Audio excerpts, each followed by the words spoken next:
All right, so look at it from the tee pad of some hole. I'll put the hole in the video somewhere. At the new disc golf course at the city of Milton. Came out today just to check, see what the progress has been. This is one of my favorite holes out here.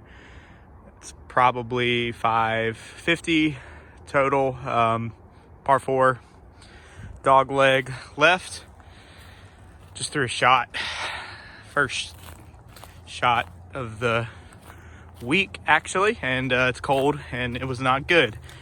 So I'll show you kind of where I ended up by turning my drive over and show you a little bit about the hole. It's gonna be a gettable birdie, I think, from the long pad. But if you get off the fairway, you can get into some trouble. It's gonna be really thick. I think I mentioned that in my last video.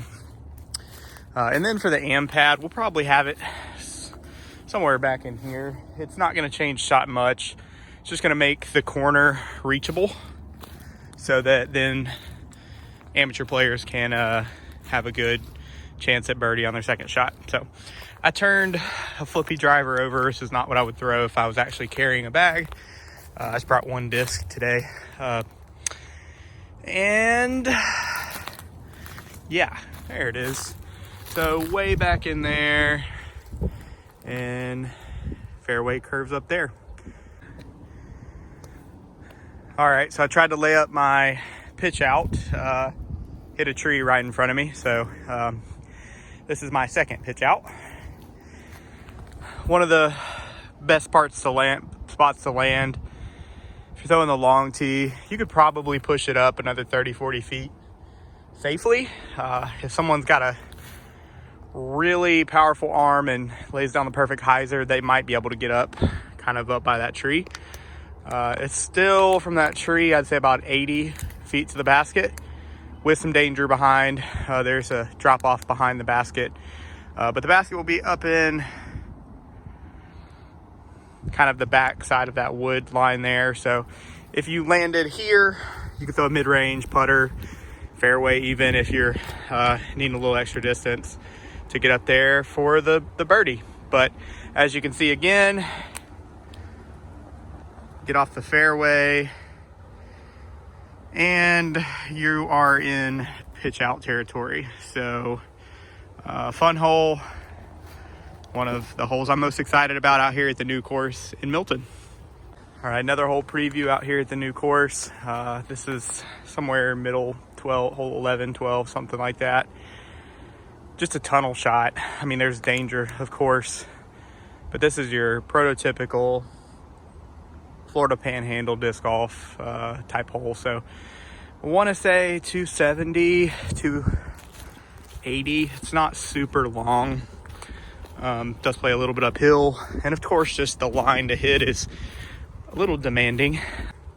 I threw it just now. Again, brought one disc out here, so not what I would throw, but had a pretty good shot. We'll walk up here and show you where the basket's at. But there's my disc right down there. There's a guardian tree here. The basket will be right up in this general area. One of the things I've been working on with the city is trying to get, good 30-foot circles. They still got some work to do on this hole particularly, but a basket will be kind of where that flag is right down there. So would have been a good birdie putt. There's a little hole right here. There's a lot of these all over the property. Not really sure what they're for, but thought, at some point, depending on resources, might be able to get some sand or something to fill these things in and maybe even play as hazards. I don't know. We'll see. But another whole preview out here at the new course. City's done a lot of clearing this week and the week before, and things are looking really good. All right, another hole out here, Milton. This is hole 6 or 7, something like that. Kind of one of the first few holes after you start out in the open, then you transition over to this one. Par 4, uphill, another dog leg left. Plays probably 470, but the woods are gonna make it a lot harder. So you got a pretty demanding fairway here to hit. If you're backhand, you're going to throw a backhand hyzer around the corner.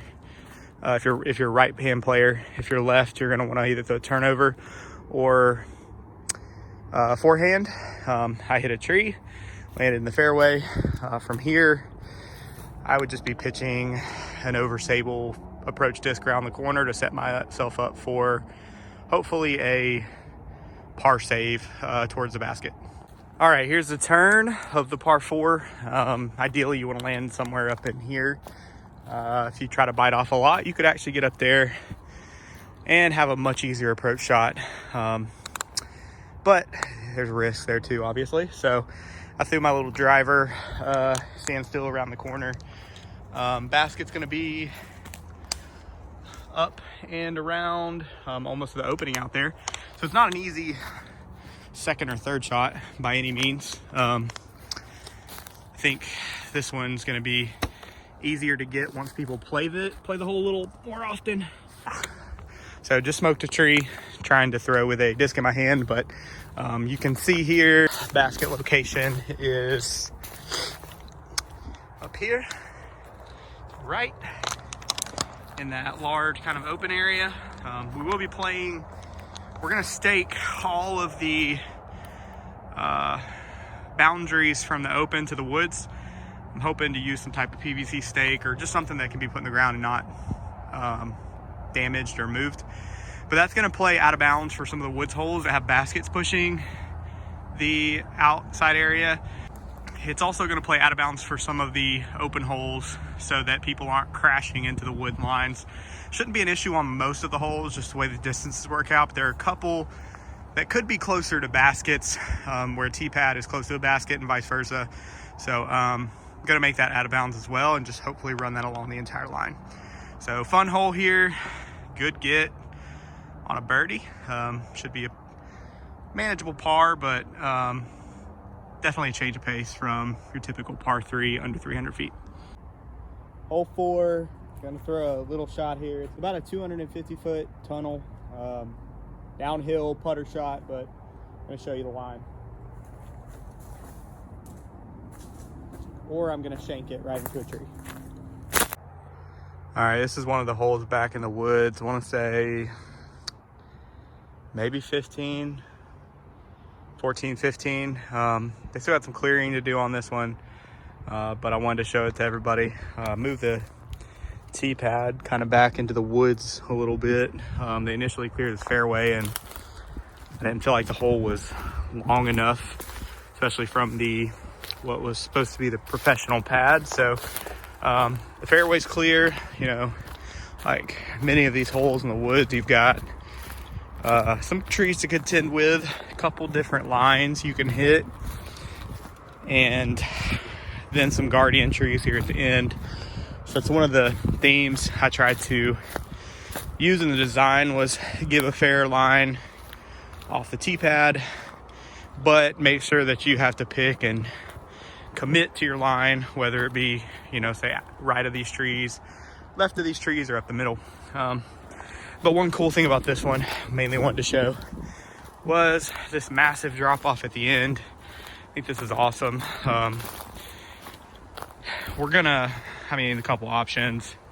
There's some room back there. I could push this hole back probably 30 feet and this just be like a hazard. Could put the hole down in there and elevate it, you know, kind of like hole 16 out at Gator Links. Might be pretty unique given how much of a drop off that is, but it's definitely gonna add a fun twist. You're kind of throwing uphill and then you're gonna be going downhill after that. And then if we put it back there, or even have a long position, you know, you pretty much have to clear this, otherwise you got a huge putt uphill. So fun hole, 230 feet maybe. It's not long. I'd say 230, 240 if that, with the backed up tee pad, but it's gonna be a fun one. All right, this was kind of a improvised hole. Had to use the space and it was lots of drop offs and elevation. They're still working. They did a lot of work on this one, but they've still got some work to do. There's a house right here, so if I'm whispering, that's why. I don't want them to think I'm some wanderer out in the woods here. But yeah, so I'll show you the hole. I'll throw the shot, try to throw it. I think I see a route, but still some clearing needed to be done on this one. But it's gonna be fun. Be kind of a, that's a big drop off if you can't tell, but it'd be kind of a Tupelo type course where you've got to drop off here and lots of elevation. All right, just threw my shot. I think it was a really good shot, which is not going to be easy, especially with the clearing or lack thereof. But I think they did a good job. It's just going to have to thin out a lot of this stuff. It looks like what I wanted, which was to have clearly an open path here, and then you're just going to play up to the left. I think we just got to thin some of this.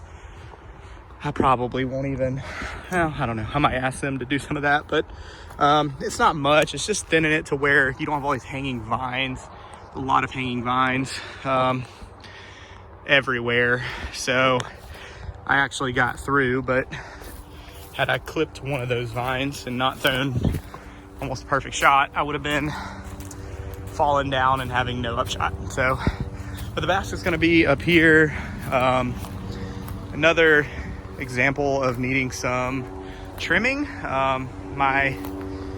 need a 30-foot circle right here. I think that's probably the number one thing I'm going to suggest. But you got a road back here, so we're going to stay away from it, not too close, just because we don't want people trying to throw bombs and going out hitting cars and stuff. But yeah, the basket will be back here. I actually went right back there, so I'd have a little putt, but until some of this stuff's thinned, this is gonna be a tough hole. All right, now for one of the toughest holes on the course. Especially tough to get a birdie just because of the distance and angle, but this hole 15, par 4. I initially wanted to make this par 5, but I ran out of room. Had to put another hole up there, kind of towards the open area, but fun par 4, 600 plus feet. I mean, you basically have almost a 400-foot shot to get to the turn. And then it's going to go downhill to the basket. There's going to be some trouble behind the basket. There's a culvert, but I'll throw the shot and I'll show you all kind of where I ended up. All right, well, that was not good. Turned my disc over trying to get a lot off that drive and ended up in there. It's immediately a best of 4. Probably could pitch out to a decent spot and get up to the turn, but yeah, we'll pick back up when I get to where it should have landed if I did not turn it over a little bit. But I put it to where a really good shot would hopefully end up. Ideally you're up in this area. I tried to push the backside of the fairway to be more open, so if somebody did throw a 415-foot just pure shot, they weren't going to get in trouble, too much trouble. But the basket's going to be down there. Again, super downhill. Narrowing fairway, it's another theme. Just trying to narrow it up towards the basket, but leave a fair 30-foot circle. You see a lot of these par 4s where your trouble's off the tee. Some of that out here, but not a ton. A lot of it you're narrowing towards the basket, which is going to require you to have a good upshot, or you're going to hit a little early and may have to make a long circle 1 or circle 2 putt. I don't know how many favorite holes I can have out here, but I think I've probably mentioned a few that are one of my favorites, but this is another. This is playing across the power line area. It's gonna be a Mando on the last power pole. Well, on the ground. I can't put anything on the power pole apparently, but just a tunnel shot downhill. Again, narrowing gap to the basket. It's gonna be so picturesque. I'm not gonna walk down there because I just walked up the hill. The hole before it's down there, playing up to there, very uphill, about 270. But you can see it's going to be down kind of towards the edge of that tree line. Just a great hole. Excited I was able to incorporate at least one of these throws where you're kind of just throwing into that tunnel in the woods. Now we're at the bomber, hole 17. You've probably seen this one on a few videos too, but it's going to be in between, well, where you see the power poles there. I'd say that's 420 maybe. A little downhill, but it's gonna kind of hook to the left there and be on the wood line. I've asked the city to please trim back some of this left side here. Looks like they might have done a little bit. This seemed to be a little bit trimmed up in here, but it's got to go kind of all the way down. Check out the last video. They trimmed out some pockets. I'll show you some pockets that are trimmed out down there after I throw the shot. It's going to change it a little bit, but I'm hoping they can kind of do some clearing to accompany what we're trying to do. All right, so I would rate my drive not good. Should have easily made it up to kind of this opening out here. Didn't turn it over enough, but that's all right. Anyway, so showed this big opening in my last video. Not ideal, not what we were initially expecting. So basket's gonna be up there. There's gonna be a Mando. Just requiring you go left of that right side power pole. So it's gonna require it either split the gap or, you know, go left in between kind of the power lines there that are going up diagonally. But I am gonna try to get that patch of land kind of up here, trim back some, so it'll at least make the shot a little more fair. But anyway, yeah, not perfect here, but could still get the birdie with a good shot. But overall fun hole, probably gonna be 560-ish. I mean, someone could reach it if they really threw far because it's a little downhill. But with a Mando, I don't see many people trying that. If you haven't already, I'm not gonna re-explain it all again, but this was all not part of the original plan. Initially, you know, hole 17's basket that I just threw on was gonna be right up in here, but this was a wood line, so we're gonna clear out a little pocket in the wood line, and then boom, you've got a hole. But that's not gonna work. So, and then we've got another big pocket here. I mean, this is huge. I could put the basket back in here. I don't know, I could say once this stuff's cleared, hopefully, if it gets cleared, you could have your Mando keep you inside of here and have the basket up in there. It makes it a little bit harder par 4, I'd say. I don't think you can get to par 5 territory, but definitely a challenging par 4. With the opening, it also creates a little bit of challenge for hole 18. Hole 18's tee pad was going to be right up in here. But if you're throwing 17 and expecting you know, a 200-foot hyzer to go into here, you can't put a tee pad right here. So as I was saying, hole 18 with the tee pad being somewhere kind of in here with a established wood line, you know, basket was going to be 50 feet back that way. So there wasn't really any safety issues with putting the tee pad kind of up in here, up in this area, which is where it was going to be. But now, not so sure, just having this big open space. Probably still do it, but I don't know. Might need to evaluate it once they tell me what they're gonna do and when they're gonna have all this stuff cleared out. Because I mean, if they're in here with large heavy equipment and you got disc golf baskets in the ground and all this mulch, I don't know what that's gonna look like, but more to come. One thing that is almost complete is kind of the warm-up area. Nice little space in here. I need to do a little bit of trimming towards kind of this other side over here, but this is going to be practice basket area. They put up a nice fence here, which I'm glad, because this was just, people were coming in and out constantly, tearing up the road, you know, riding big trucks and four-wheelers back here. So that's good. And yeah, we'll have a nice little basket set up in here, good little circle. You could even practice approach shots from back there, assuming there's not a bunch of cars down here in the parking lot. But yeah, and our parking will be right down there, so you'll be able to literally park, jump over to hole 1, which is gonna be over here, and play the course. You'll end right here at the parking lot, and it'll be a smooth layout, smooth walk, and hopefully a fun course for y'all to enjoy. So more to come. I'm gonna send an email probably today or tomorrow, just to kind of outline some final plans for the course.